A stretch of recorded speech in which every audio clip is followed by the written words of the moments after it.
What's up, guys? Welcome back to the Hardcore Fab Shop. I am Anthony Bronner, and on today's video, back to work on Old Crow.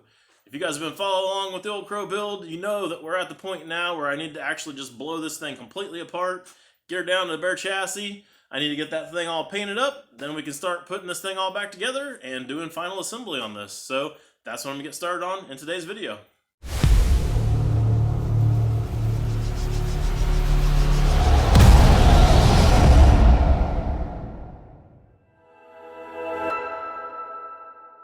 So yeah, I've been taking all my extra time, and I've been cleaning and organizing the shop, getting everything all prepped and ready for this thing to get blown apart. And I think I'm kind of out of excuses now to get started on it. I've been kind of a little reluctant to do it because right now it looks like a running and driving truck. If you didn't know any better, you'd think it would just drive right on out the door.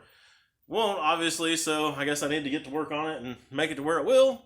So get you one more last look of how this thing looks right now, because that is the last time it's going to look like that. Next time, when it goes all back together like this, it's going to look different. Not a whole lot different, but it is going to look different. So hopefully that's a good thing. I guess there's only one way to find out, and that's doing it. So here we go.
Well, it took a few evenings now and got this thing all welded up. Final welds are done. Everything is cleaned up and we're ready for paint.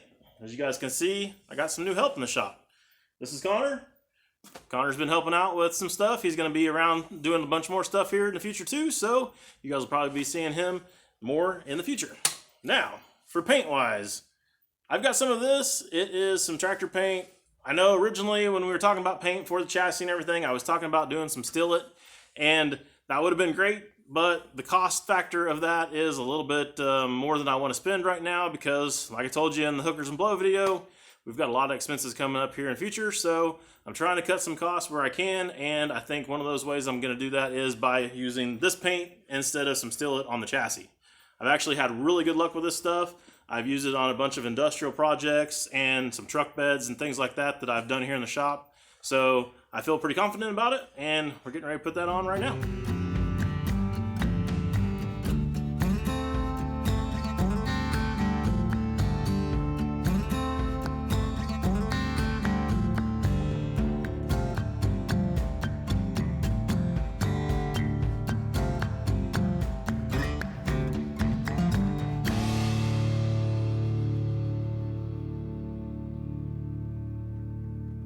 think that's about all the damage that we can do tonight. We've got one nice big thick heavy coat over the whole entire bottom of it and down most of the sides. So we're gonna have to let that dry. We actually did that with a brush and with a roller, which I'm sure you guys seen in the video. And I actually prefer to do it that way because it actually gets a nice thick heavy coat over the whole entire frame, all down in the nooks and crannies and all that kind of stuff. So it works really well to cover everything. It also flows out and looks just about like it's coming out of a gun when you got a nice thick coat on there.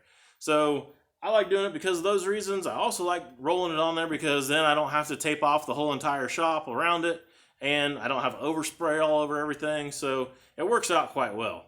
So I'm pretty happy with the way that's looking right now. Tomorrow we'll flip this thing over, we'll do the other side, and then I guess after that dries, we'll be ready to start assembling some stuff. Well, we skip forward a couple days, and of course I've got the chassis all painted on the top now. That's all looking pretty good, and I've moved on to the 9-inch. Connor's got that thing all cleaned up, and I started popping it apart. I gotta get a spool thrown in this thing so we're not doing some one-wheel peels because that's obviously not that cool. And I am going to paint this housing and all the front suspension parts and probably the grill a different color. And for that, I'm going to be using this Duplicolor right here. It's a wheel paint, it says it's high performance, blah, blah, blah, whatever. The color on it is graphite. Hope you guys can see that. Anyways, I've used this stuff. This is actually what is on my personal razor cage. Done it on some other razor cage stuff as well. It actually holds up pretty good. And if it does need touched up, they've always got this at like O'Reilly's or someplace like that. So easy peasy, just to dust a little bit more on and you're good to go.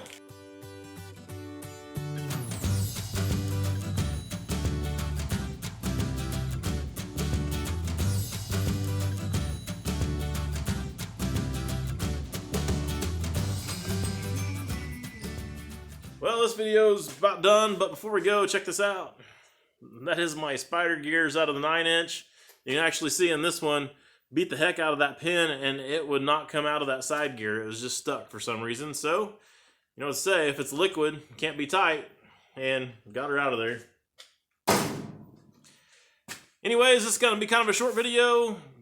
Not a lot I can do with it because it's mostly just welding, cutting, and grinding. You guys get the idea of that pretty quick. So I'm going to call it quits right here, and we'll see you on the next one. Next one will be a little more exciting though. We're going to have some stuff to be able to bolt back on and actually start doing final assembly on this thing. So I'll see you then.